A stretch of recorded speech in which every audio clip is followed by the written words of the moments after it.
શુભ સવાર, રામ રામ ને સીતારામ, હર હર મહાદેવ. આપણે સવારમાં નીકળી ગયા છીએ દુધેશ્વર મહાદેવના દર્શન કરવા. સંજયભાઈ આર્ય, સંજયભાઈ કે મરુનકીને મને આંકવા દે, તો પછી એને આપી દીધી ને પહોંચી ગયા મહાદેવના દર્શન કરવા.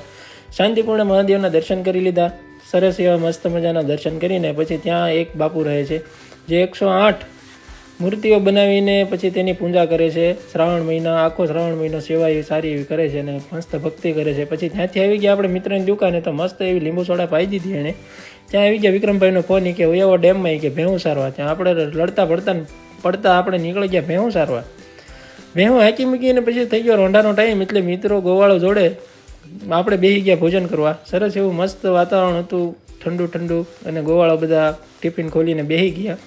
હારે આપણે જમી લીધું ને પછી હજમ કરવાનું એટલે નાવું પડે એમ હતું, એટલે ડેમમાં પછી આપણે ઘડીક ધુબાકા મારી લીધા. ધુબાકા મારીને આવી ગયા આપણે ઝાડવાની નીચે. ઝાડવો હતો ખીચડાનું.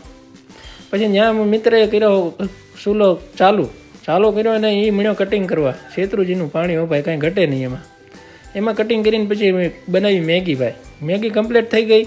પછી આપણે લીધું ભાઈ આરોગ્ય મેગી, એમાંય જંગલી મેગી હો, કાંઈ કંઈક ઘટે જ નહીં. એક નંબર મેગી બનાવી હતી મિત્રએ.